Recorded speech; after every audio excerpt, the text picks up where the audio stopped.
ஒரு வார்த்தையின் மூலியமாய் ஆண்டவர் என்னோடு பேசினார். திரும்பவும், எல்லாம் சொல்லுங்க பார்க்கலாம். திரும்பவும், மறுபடியும் என்ற அர்த்தம். திரும்பவும், இரண்டாம் தடவை, செகண்ட் டைம்.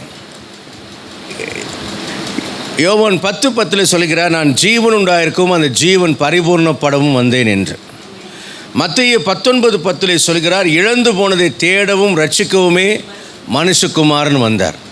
நம்முடைய ஆண்டவருடைய முதலாவது வருகை, அதாவது அவர் மானிட ரூபத்தில் வந்ததனுடைய நோக்கம் என்ன என்றால் அதை நம்ம நல்லா புரிந்து கொள்ளணும். இரண்டாம் வருகை வரைக்கும் நம்முடைய வாழ்க்கையில் அவர் செய்கிற கிரியை என்னவென்றால், எப்படி ஆகிலும் சாகிறதுக்கு முன்னாடி கூட எனக்கு ஆண்டவர் ஒரு விஷயம் எனக்கு சொல்லிக் கொடுத்தார். ஆண்டவரே, இந்த மனிதனுடைய வாழ்க்கை அவ்வளோதானா, பின்வாங்கிட்டான், அவ்வளோதான், முடிஞ்சிச்சா, இவனை கை விட்டுறலாமா, தள்ளி விட்டுறலாமா அப்படிலாம் யோசிக்கும்போது ஆண்டவர் சொன்னார், அவனுடைய கடைசி மூச்சு போகிற வரைக்கும் அவனை காப்பாற்றணுன்னு தான் நீ நினைக்கணுமே தவிர அவன் போகட்டும் அப்படின்னு நீ நினைக்க. பல ஆண்டுகளுக்கு முன்பாக கர்த்தர் எனக்கு கற்றுக் கொடுத்த ஒரு பாடம். நிறைய நேரங்களில் நாம் என்ன பண்ணுறோம்னா, சுயநலமானவர்களாம் பிறர் மேல் நியாய தீர்ப்பை நம்ம வைக்கிறோம். அவ்வளோதான், இவன் ஒழிஞ்சான், அவ்வளோதான், இவன் முடிஞ்சான், ஒரு தவறு செய்து விட்டால், ஒரு பாவம் செய்து விட்டால் இவன் வாழ்க்கை முடிந்தது என்று சொல்லி நாம் முடிவு கட்டி விடுகிறோம். ஆனால் ஆண்டவர் அப்படிப்பட்டவர் அல்ல. பரிசுத்தவான்களுடைய வாழ்க்கையில் வரக்கூடிய பல போராட்டங்களிலே தேவன் அவர்களை விடுவித்திருக்கிறார். நீதிமான் 7 தரம் விழும் பொழுதும் அவனை திரும்ப எடுப்பித்து நிறுத்துவேன் என்று சொல்கிறார். அதுக்காக நான் பாவத்தில் விழுறதையே நான் சொல்லலை, அதை நீங்கள் விளங்கி கொள்ள வேண்டும்.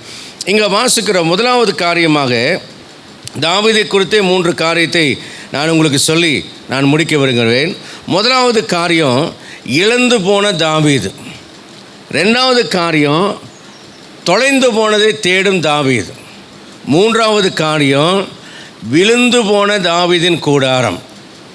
இந்த 3 காரியத்தை கர்த்தர் எனக்கு ஞாபகப்படுத்தினார். முதலாவதாக, இழந்து போனதை திரும்ப மீட்டு கொண்ட தாவீது.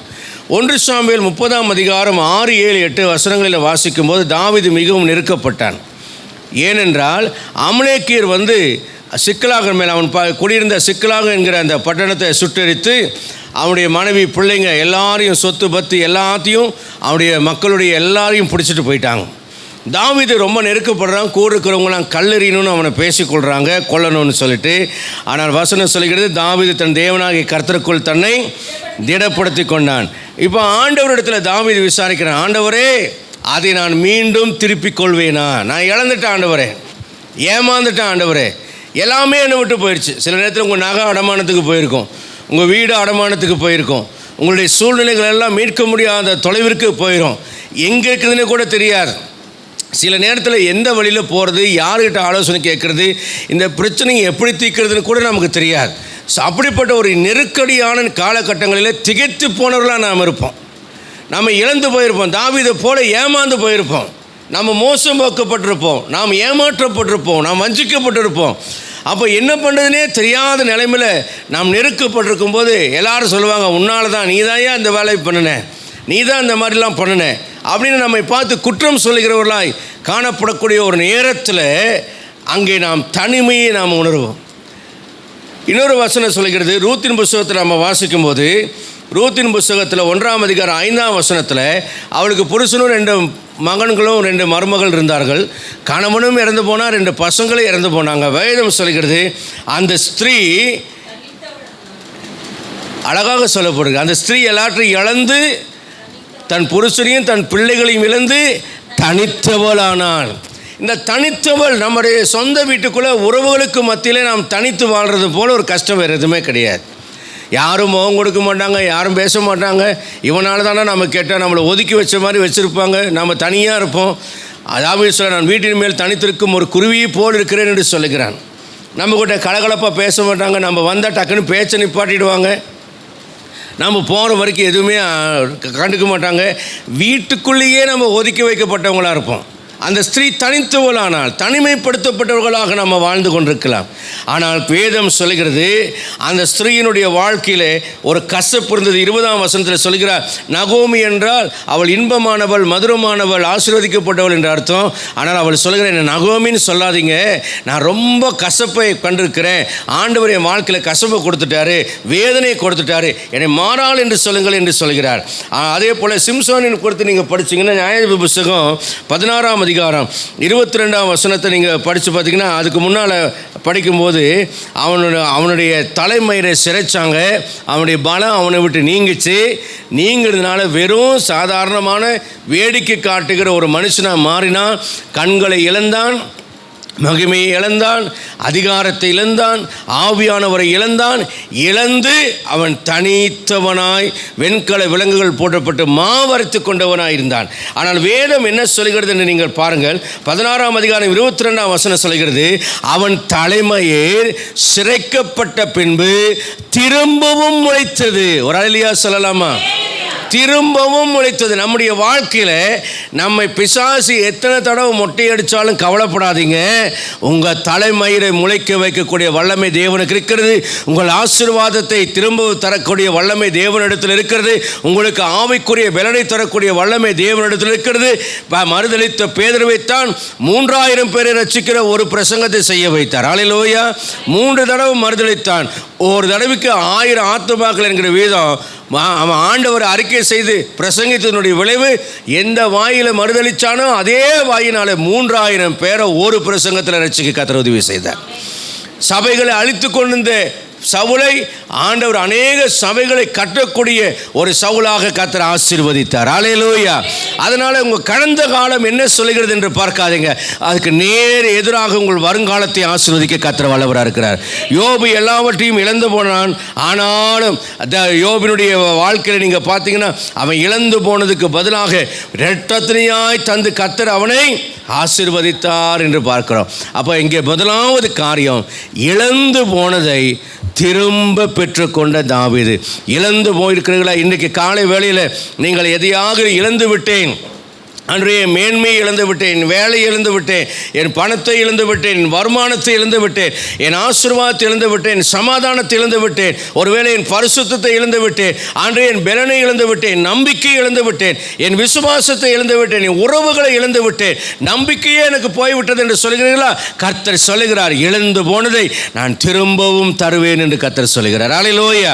இரண்டாவது காரியம் என்னவென்றால், 1 சாமுவேலின் புஸ்தகம் 12ஆம் அதிகாரம் 3ஆம் வசனத்தில், நான் தொலைத்து விட்டதை நான் திரும்பவும் தேட வேண்டும். தாவீது தொலைந்து போன தேவனுடைய பெட்டியை அவன் திரும்பவும் தாவீதின் நகரத்திற்கு, அதாவது எருசலேமுக்கு அவன் கொண்டு வந்தான். இந்த இடத்துல தொலைந்து போனது என்றால் காணாமற் போனது என்றால் இருந்தது, ஆனால் தேடாமற் போனோம்.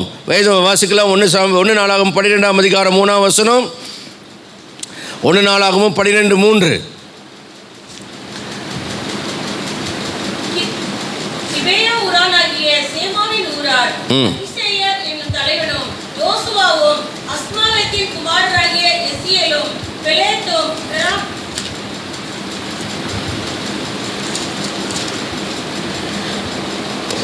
பதிமூணாம் அதிகாரம் 3ஆம் வசனமா? 13:3 வாசிங்க.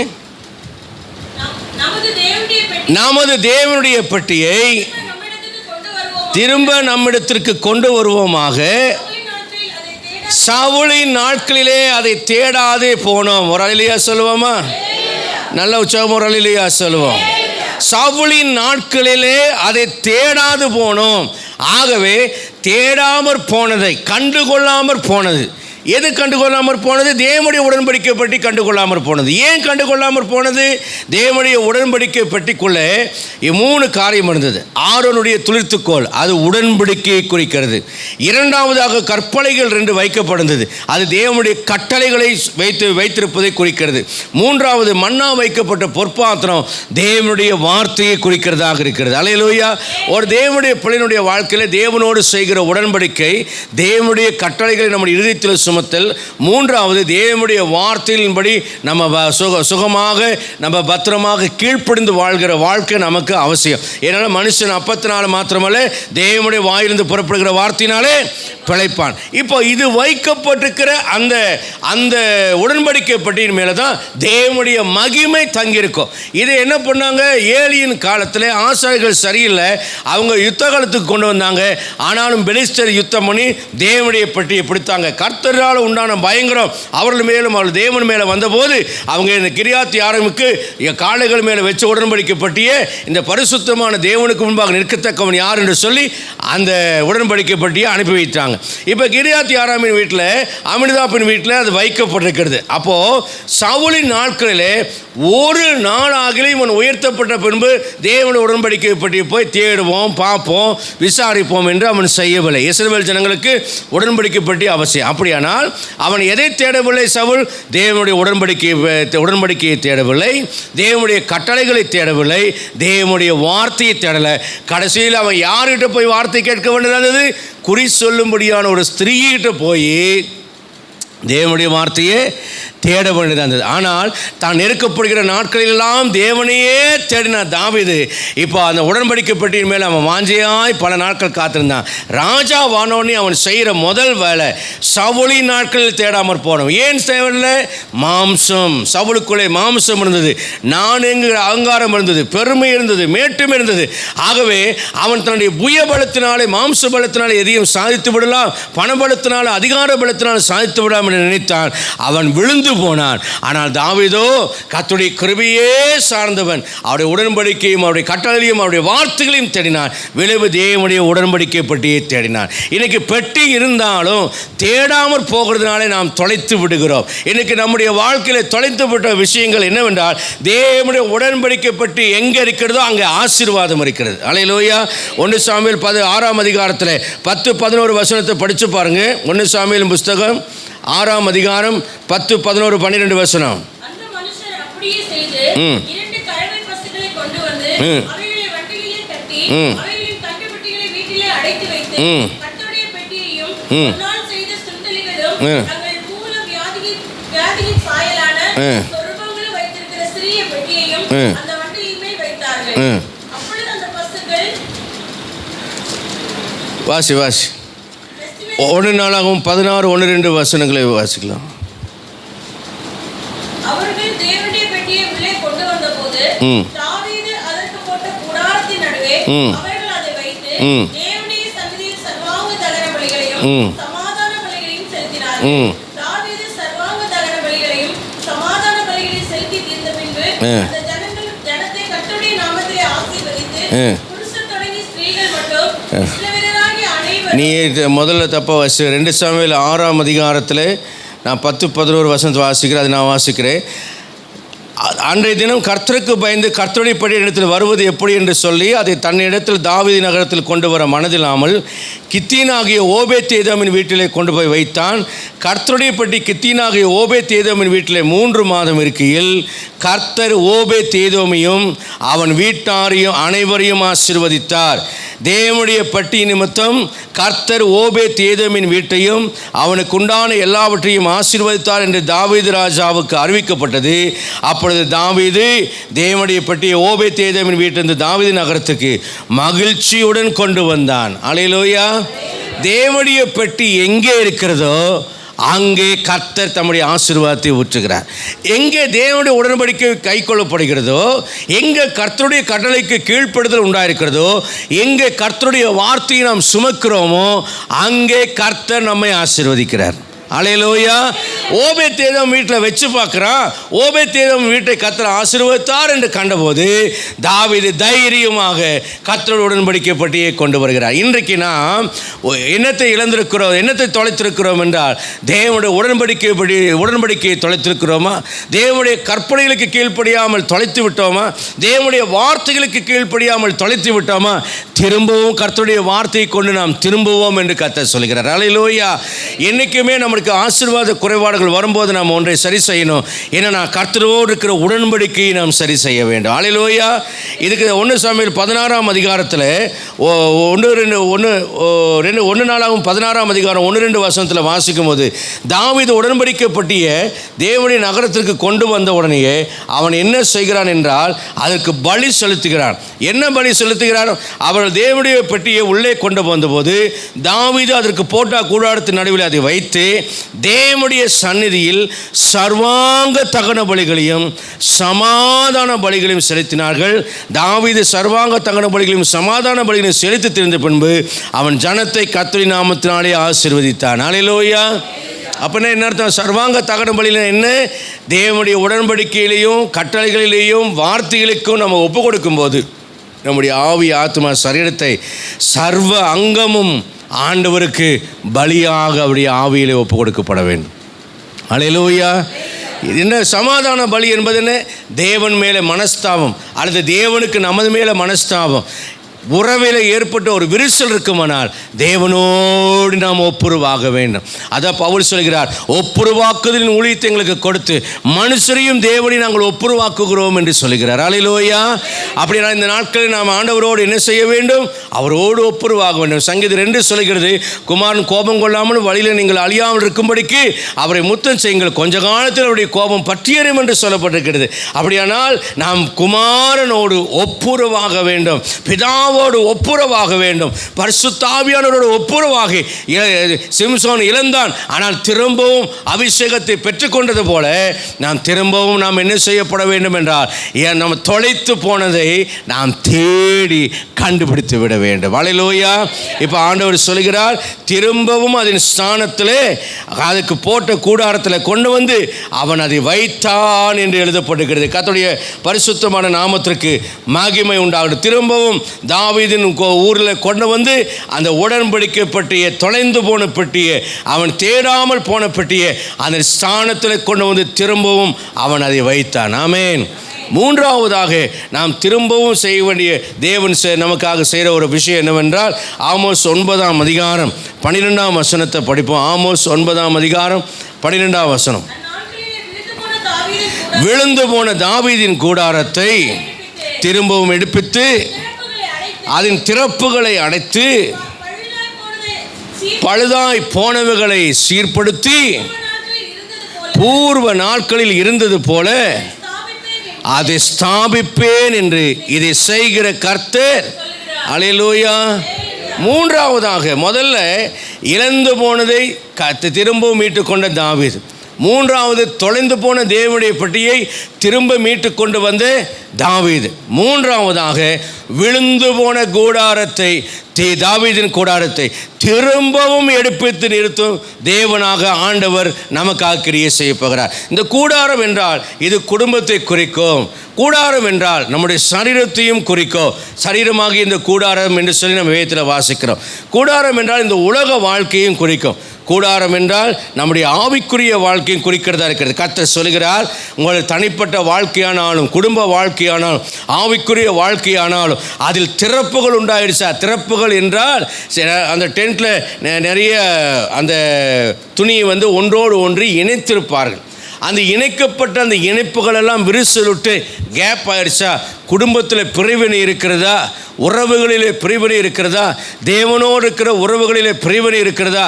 குடும்பத்தில் சரியாக இருவரும் ஒரே மாம்சமாக இருப்பார் என்று எழுதப்பட்டிருக்கிறது.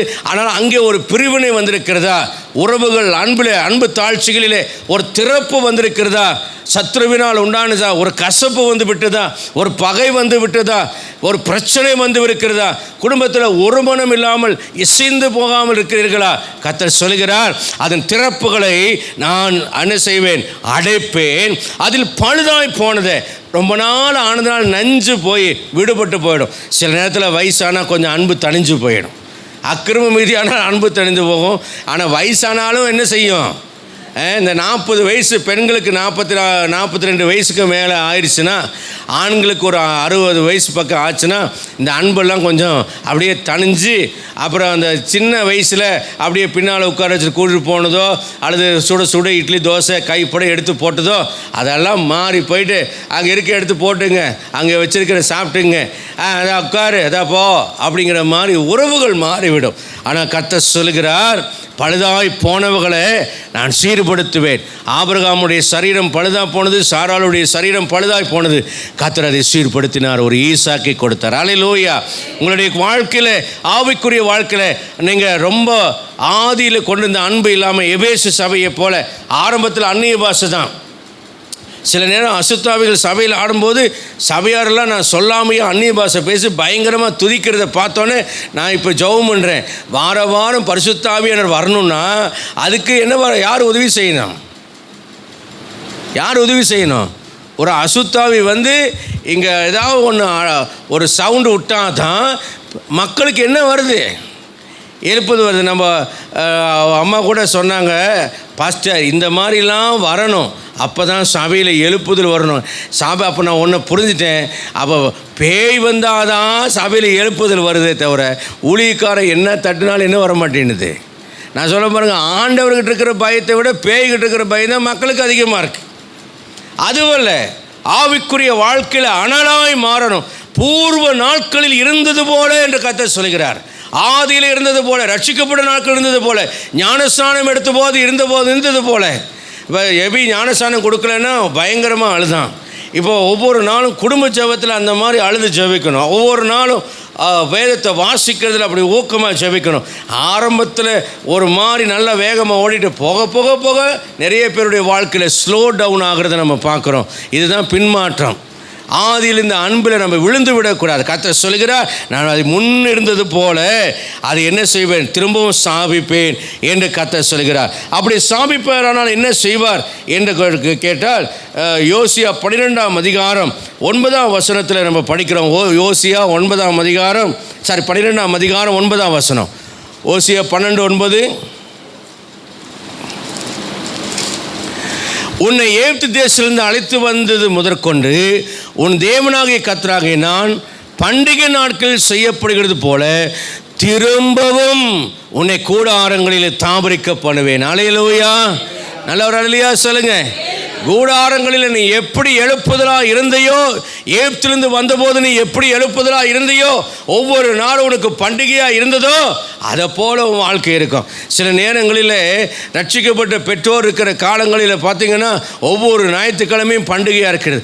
அவங்க வயசாகி அவங்க பிள்ளைங்கள்லாம் பெருசாகி கல்யாணமாகி அவங்களுக்கு குழந்தைகள்லாம் பிறந்து இந்த பேர குழந்தைகள்லாம் வாலிப பிள்ளைகள் ஆகும்போது பார்த்தா ஞாயிற்றுக்கிழமை கூட சர்ச்சுக்கு போகாத குடும்பமாக மாறுகிறது. ஊரெல்லாம் ஊழியம் செய்கிற குடும்பங்கள் இன்றைக்கி பேர பிள்ளைங்க என்ன செய்ய மாட்டேங்கிறாங்க, சர்ச்சுக்கு போகாத குடும்பமாக, ஆண்டவரை தேடாத குடும்பமாக, விசுவாசம் இல்லாத குடும்பமாக மாறி போகிறாங்க. ஆனால் நான் சொல்லுகிறேன், ஆண்டவர் சொல்லுகிறார், பண்டிகை நாட்களில் செய்யப்படுகிறது போல திரும்பவும் நிறைய கூடாரங்களில் நான் எடுத்து நிறுத்தப் போகிறேன். உன்னை பழுதாய் போனதை நான் சீர்படுத்துவேன், சரிபடுத்துவேன், குணமாக்குவேன் என்று கர்த்தர் சொல்கிறார். என்றைக்குமே பாருங்கள், தாத்தா பயங்கர பரிசுத்தமாக இருப்பார், பயங்கரமாக ஜெபம் பண்ணுவார். அம்மா பார்த்திங்கன்னா பண்ணினாலும் பண்ணுவாங்க, பண்ணலினாலும் இல்லை, சர்ச்சுக்கு வருவாங்க, ஆனாலும் சரி இருக்க மாட்டாங்க. மக அப்பா வந்து அப்படி பயங்கரமாக இருப்பார். மக வந்து அனலும் இல்லாமல் குளிரும் இல்லாமல், சர்ச்சுக்குள்ளேயும் இல்லாமல் உலகத்துக்குள்ளேயும் இல்லாமல் ரெண்டும் கட்டானா இருப்பாங்க. இவங்களுக்கு தேவையாக இருக்கிறதுக்கு மட்டும் வசனத்தை யூஸ் பண்ணிக்குவாங்க, மற்ற நேரத்தில் கெட்ட வார்த்தை பயன்படுத்துவாங்க. பேர பிள்ளைகளை எடுத்து பார்த்திங்கன்னா சுத்தம், வேதத்தையும் படிக்க மாட்டாங்க, ஜபமும் பண்ண மாட்டாங்க, ஏதோ கடமைக்காக வந்து சர்ச்சில் வந்து உட்காந்துட்டு கடமைக்காக போயிடுவாங்க. இப்படிப்பட்ட 3ஆம் தலைமுறையை தான் நான் பார்க்குறேன். அந்த பிதாக்களுக்கிட்ட இருந்த அந்த பக்தியும் வைராக்கியமும் 3ஆம் தலைமுறை பேர பிள்ளைகிட்ட இல்லை. இன்றைக்கி நாம் கவனிக்கப்பட வேண்டிய விஷயம், நம்முடைய அடுத்த தலைமுறையும் அதுக்கு அடுத்த தலைமுறை சந்ததியுமே என்னுடைய ஆவியையும் உன் சந்தானமாகிய, அதாவது பேர பிள்ளைகள் மேலே என் ஆசீர்வாதத்தை ஊற்றுவேன் என்று சொல்கிறாரே, ஏன் நம்முடைய பேர பிள்ளைகள் ஆசீர்வதிக்கப்படவில்லை என்று நாம் பார்க்க வேண்டும். அல்லேலூயா. பிள்ளையை பார்த்து நீ வசனம் படி, சின்ன பிள்ளையாக இருக்கும்போது ஜெபம் பண்ணலாம் சொல்லுவாங்க, ஆனால் இவங்க அதை செய்ய மாட்டாங்க. பிள்ளைகளுக்கு சொல்கிறவங்க இவங்க தானதே செய்ய மாட்டாங்க. அப்போ கர்த்தர் சொல்கிறார், அந்த மாதிரி ஒரு பின்மாற்றத்தில் போன தாவீதின் கூடாரமே, தாவீதின் சந்ததியே, தாவீதின் வம்சமே, தாவீதின் குடும்பமே உடைய நான் திரும்பவும் எடுப்பத்து நிறுத்துவேன் என்று சொல்கிறார். ஏசாயா 33:20 சொல்கிறார். ஏசாயா 33:20, ஏசாயா 33.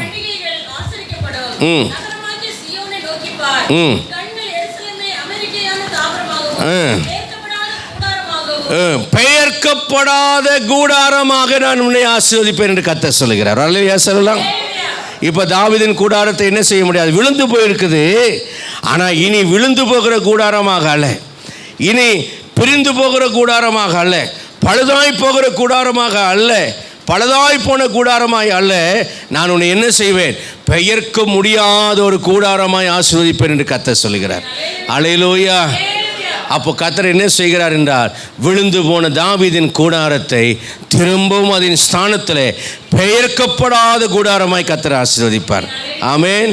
இழந்து போனதை திரும்ப மீட்டுக்கொள்ள செய்கிற தாவீதை ஆண்டவர் ஆசீர்வதித்தார். தொலைந்து போனதை தேடி தேவன் தாவீதை ஆசீர்வதித்தார். விழுந்து போன தாவீதின் கூடாரத்தை சீர்படுத்தி பெயர்க்கப்படாத கூடாரமாய் கர்த்தர் ஆசீர்வதித்தார். கர்த்தர் சொல்கிறார், திரும்பவும் உங்கள் வாழ்க்கையிலே நான் அவ்வனமாக செய்ய போகிறேன், பக்தி வைராக்கியத்தோடு என்னை தேடுங்கள் என்று தான் கர்த்தர் நமக்கு உரைக்கிறார். ஆமென். கண்களை மூடி ஜெபிப்போம்.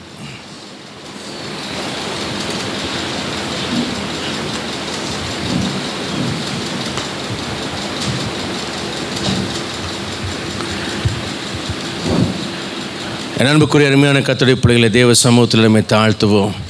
அவருடைய கிருபையும் அவருடைய தயவும் நம்மை தாங்கும். திரும்பவும் தாவீது மீட்டு கொண்டான், இழந்து போனதை மீட்டு கொண்டான். திரும்பவும் தொலைந்து போன உடன்படிக்கை பெட்டியை அவன் கண்டுபிடித்து அதன் ஸ்தானத்திலே கொண்டு வந்து வைத்தான். திரும்பவும் விழுந்து போன தாவீதின் கூடாரத்தை தேவன் எடுப்பித்து பழுதாய் போனவைகளையெல்லாம் சீர்படுத்தி பெயர்க்கப்படாத கூடாரமாக திரும்பவும் அதன் ஸ்தானத்தில் எடுத்து நிறுத்தினார். ஆண்டவர் சொல்கிறார், திரும்பவும் நான் உன்னை எடுத்து நிறுத்துவேன்.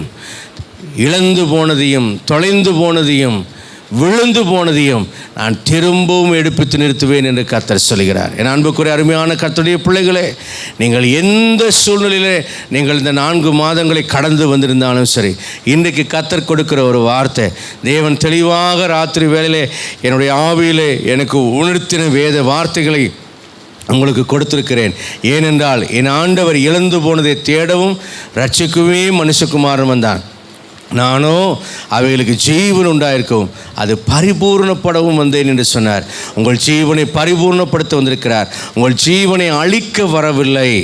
அவர் உங்கள் ஜீவனை கொலை செய்ய வரவில்லை. திருடன் தான் அப்படி இருக்கிறான், ஆனால் நல்ல மேய்ப்பன் தன் ஆடுகளுக்காக ஜீவனை கொடுத்திருக்கிறார். இந்த காலவழியில் அவர் தம்முடைய வாயின் வார்த்தைகளை உங்களோடு கூட பேசியிருக்கிறார். உங்களுக்கு ஜீவனை கொடுத்திருக்கிறார். இந்த கட்டளைகள் உனக்கு ஆவியாயும் ஜீவனாயும் இருக்கிறது என்று சொல்லப்படுகிறது. அவருடைய வார்த்தையை உங்களை நோக்கி அனுப்பியிருக்கிறார். இது ஆவியாயும் ஜீவனாயும் இருக்கிறது. இது உங்களை உயிர்ப்பிக்கும். உணர்ந்து எலும்பை போடுக்கிற உங்களுடைய எல்லா அவநம்பிக்கைகளும் உங்களை காப்பாற்றும். கர்த்தருடைய வார்த்தையை பற்றி கொண்டு கடந்து போங்க. தேவன் உங்களை ஆசீர்வதிப்பாராக. பரிசுத்தமான எங்கள் நல்ல பிதாவே, இயேசுவின் நாமத்தினால் இந்த மே 1ஆம் தேதிக்காக நாங்கள் ஜெபிக்கிறோம். இயேசுவின் நாமத்தினால் எங்களுக்கு செய்த நன்மைகளுக்காக நாங்கள் துதிக்கிறோம். இதுவரைக்கும் எங்களை நடத்தினீரே, உங்களுக்கு நன்றி சொல்கிறோம். ஆண்டவரே, 4 மாதங்கள் கிருபையை பாதுகாத்ததுக்காக நன்றி சொல்கிறோம். இயேசுவின் நாமத்தினால் இனி வரும் நாட்களிலே நாங்கள் பலப்படுத்தி சீர்படுத்தி நிறுத்தி கர்த்தாவே, உமக்கான யுத்தத்தில் நிறுத்தப்பட்ட சிறந்த குதிரைகளாக உமக்காக செயல்பட எங்களை உற்சாகப்படுத்துவீராக, பலப்படுத்துவீராக, சோர்வுகளை மாற்றுவீராக, பலவீனங்களை மாற்றுவீராக, குறைவுகளை மாற்றுவீராக, எழும்பி நிற்க உதவி செய்வீராக. தாவீது தன் தேவனாகிய கர்த்தருக்குள் தன்னை திடப்படுத்திக் கொண்டது போல இயேசுவின் நாமத்தினால் திடப்பட முடிய கதை கிருபை தருவீராக.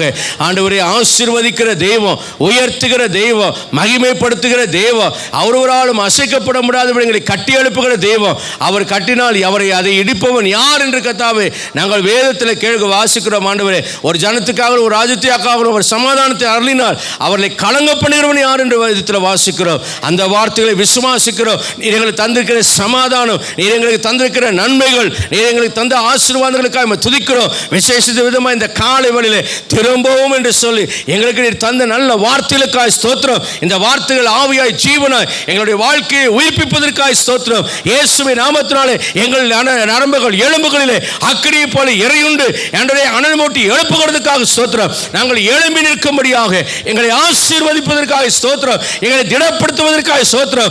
சத்துருவின் சகல வல்லமைகளை விடுதலை கொடுப்பதற்காக ஸ்தோத்திரம். எழும்பி நாங்கள் யுத்தம் செய்ய, பராக்கிரமம் செய்ய எங்களை பயன்படுத்துகிறதுக்காக ஸ்தோத்திரம். நம்முடைய ஆவியினால் வல்லமையினால் நிரப்புவதற்காக ஸ்தோத்திரம். ஆண்டவரே, இயேசுவின் நாமத்தில் சபையில் ஒரு எழுப்புதல் உண்டாயிருப்பதாக. இயேசுவின் நாமத்தில் ஜனங்களுக்குள்ள எழுப்புதல் உண்டாயிருப்பதாக. எல்லா பலவீனங்கள் மாறுவதாக, சோர்வுகள் மாறுவதாக, ஏமாற்றங்கள் மாறுவதாக, அவநம்பிக்கைகள் மாறுவதாக, கண்ணீர்கள் மாறுவதாக, கவலைகள் மாறுவதாக, இழப்புகள் தோல்விகள் எல்லாம் இயேசுவின் நாமத்தில் மாறுவதாக. நஷ்டமாக்கப்பட்டவர்கள் எல்லாம் லாபங்களாய் மாற்றுவதாக. யோபு இழந்துள்ள ரெண்டத்திலே தந்தீரே, ஆண்டவரே தாவீது இழந்த போல கொள்ளையுடைமைகளோடு கூட கொடுத்தீரே. கர்த்தாவே, உம்மை தேடுகிற பிள்ளைகளை கைவிடுவதில்லை. தேவன் ராஜ்யத்தையும் நீதியின் தேடுகிற பிள்ளைகளுக்கு கூட கொடுக்கிற தேவனாய் கர்த்தாவே நாங்கள் நன்றி சொல்லுகிறோம். இயேசுவின் நாமத்தில் ஜனத்தினுடைய தேவையை சந்திப்பீராக. அவருடைய பலவீனங்களை மாற்றுவீராக. அவருடைய அவநம்பிக்கைகளை நம்பிக்கையை தருவீராக. ஆண்டவரே, கசந்த மாறாக்களை மதுரமாய் மாற்றுவீராக. வியாதி பலவீனங்களை நீக்குவீராக. போக்குவரத்தில் காப்பீராக. கையின் பிரயாசங்களை ஆசீர்வதிப்பீராக. வேலைகளிலே உயர்வை தருவீராக. சம்பள உயர்வை தருவீராக. எத்தனை லட்சங்கள் நஷ்டமாக இருந்தாலும் அதை கோடிகளாய் தர நீர் வல்லவராக இருக்கிறீர் ஆண்டவரே. எத்தனை ஆயிரங்கள் நஷ்டமாக இருந்தாலும் அதை லட்சங்களாய் தர நீர் வல்லவராக இருக்கிறீர் ஆண்டவரே. இம்மைக்கு மறுமைக்குரிய ஆசீர்வாதங்களை நிரப்புகிற கர்த்தாவே, இந்த கால வேளையில நான் இழந்துட்டேனே, நான் என்ன செய்வேன் என்று கண்ணீர் வடிக்கிற ஒவ்வொரு பிள்ளைகளையும் இயேசுவின் நாமத்தினாலே நீர் இழந்தவனுக்கு பதிலாக பல மடங்கு சம்பாதிக்கக்கூடிய பலனையும் கிருபையின் கட்டளையிடுகிறார் இருப்பதற்காக நன்றி ஆண்டவரே. எத்தனை தடம் ஈசாக்கின் துறவுகளை துர்த்து போட்டாலும் அவனுக்கு கர்த்தாவை 100 மடங்கு விளைச்சலை கொடுத்து, அவனுக்கு ரெகோபத்தை கொடுத்து, அவனை பழுகி பெருக செய்த தேவனாகிய கர்த்தாவே, என் ஜனத்தை அவனமாகவே ஆசீர்வதியும். உலகத்தின் முடிவுபடுத்த சகல நாட்களிலும் நான் உங்களை விட்டு விலகுவதில்லை என்று சொன்ன தேவனுடைய வல்லமை படி ஜனங்களை இந்த காலவெளியில் நிரப்புவதாக. உண்மை உத்தம இருதயத்தோடு தெரிகிற பிள்ளைகளை கைவிடுவதில்லை. குறைகளோடு இருந்தாலும் எல்லா கரைகளையும் நீக்கி ஆண்டவருடைய சுத்திகரிப்பிற்கு உண்மை நீதிமுறையோடு அனுப்பியிருக்காய். நன்றி ஆண்டவரே. இயேசுவின் நாமத்தினாலே எல்லா சாப பாவ கட்டுகளிலிருந்து ஒரு பெரிய விடுதலையோடு கூட இந்த இடத்தை விட்டு கடந்து போக முடியாது. இது தேவனால் ஆசீர்வதிக்கப்பட்ட ஒரு மாதமாக. இது தொழிலாளர் தினத்தில் எங்களுக்காக நீர் பட்ட உழைப்பு, கஷ்டம், பாடுகளை எல்லாம் நினைவு கூறுகிறோம். அவைகளினால எங்களுக்கு நீர் பட்ட எல்லா வேதனைகள் நிமித்தம், எங்களுக்காக நீர் செய்த எல்லா ஊழியங்கள் நிமித்தம், எங்களுக்கு கொடுக்கப்பட்ட ரட்சிப்புக்காக, விடுதலைக்காக, ஆசீர்வாதத்துக்காக உம்மை நன்றியோடு ஸ்தோத்திரிக்கிறோம். என் ஜனம் குடும்பமாய் ஆசீர்வதிக்கப்படுவார்களாக. அன்றைய சத்துரு குடியோடி போதனை நீராதபடி அன்றைய பெயர்க்கப்படாத கூடாரமாக அவரை எடுப்பது நிறுத்துவதற்காக நன்றி செலுத்துகிறோம் ஆண்டவரே. ஆகாரின் அழுகுரலை கேட்டு கர்த்தாவே அற்புதம் செய்த தேவனாகிய ஆண்டவர், உம்முடைய பிள்ளைகளுக்கு நீ இந்த மாதத்திலே அற்புதம் செய்து நன்மைகளை தந்து உயர்வுகளை தந்து நீர் உயர்த்துகிறவராக இருப்பதற்கு நன்றி சொல்கிறோம். உம்முடைய பொற்பாதங்களை எங்களை தாழ்த்துகிறோம். கிருபதாரும் அடிமைப்படுத்தி சுரண்டி வைத்து அடிமைகளாக வைக்கப்பட்ட இஸ்ரவேலருக்கு வெள்ளி உடைமைகளையும் பொன்னுடைமை கொள்ளையிடும்படி செய்து எகிப்திலே கொள்ளையிட்டு அவர் 430 வருஷம் அவர்கள் பட்ட பாடலுக்குரிய கூலியை திரும்பவும் கொடுக்க செய்தவர். யாக்கோபுக்கு அநியாயம் செய்யப்படுகிறதை கண்டு 10 முறை சம்பளம் மாற்றப்பட்ட போதும் அவனுடைய அநியாயத்துக்கு நியாயம் செய்த கர்த்தர், உம்முடைய பிள்ளைகளுக்கு நீர் செய்ய போகிற நியாயத்தினாலே உம்முடைய மகிமையை விளங்க செய்ய ஜெபிக்கிறேன். இந்த காலவெளி இந்த இடத்திலிருந்து போகும்போது நன்றி ஆண்டவரே, நீர் என்னோடு பேசியிருக்கிறேன், இந்த நம்பிக்கையோடு நான் செல்கிறேன் என்று சொல்லி உம்முடைய பிள்ளைகள் கடந்து போகட்டும் ஆண்டவரே. உம்முடைய வார்த்தையில் அவருடைய வாழ்க்கையை கிரியை செய்யட்டும், அவைகள் விளைச்சலை தரட்டும். யோசேப்பின் சொப்பனத்தில் கண்டது போல பஞ்சங்களை கர்த்தாவே ஆண்டவரை மூடத்தக்கதான பரிபூர்ணத்தினாலே உம்முடைய பிள்ளைகளை நிரப்ப போடுகிறேன், ஆசீர்வதிக்கிறேன். கர்த்தராம் இயேசுவின் நாமத்தில் நம்முடைய பிள்ளைகளை ஆசீர்வதிப்பீராக. பிதா குமாரன் பரிசுத்த ஆவியின் நாமத்தில் நம்முடைய பிள்ளைகளை ஆசீர்வதிக்கிறேன், ஆசீர்வதித்தருளும். இரட்சகராம் இயேசுவின் நாமத்தில் பிதாவே. என் ஆத்துமாவே கர்த்தரை ஸ்தோத்திரி, முழுமை பரிசுத்த நாமத்தை ஸ்தோத்திரி. என் ஆத்துமாவே கர்த்தரை ஸ்தோத்திரி, கர்த்தர் செய்த மறவாதே. ஆமாம். நம்முடைய கர்த்தராகிய இயேசு கிறிஸ்துவின் கிருபையும் பிதாவாகிய தேவனுடைய அன்பும் பரிசுத்த ஆவியானவருடைய அன்பின் ஐக்கியமும் ஆசீர்வாதம் சந்தோஷம் சமாதானம் அனைவரோடும் உங்களுக்கு சகல பரிசுத்தவான்களோடும் இன்றும் மீண்டும் கர்த்தர் திரும்ப வருமும் இருப்பதாக. அல்லேலூயா. God bless you. கர்த்தர் உங்களை ஆசீர்வதிப்பாராக. நம்பிக்கையோடு சென்று வாருங்கள். தேவ கிருபையும் சமாதானம் உங்களோடு இருக்கட்டும். ஆமென்.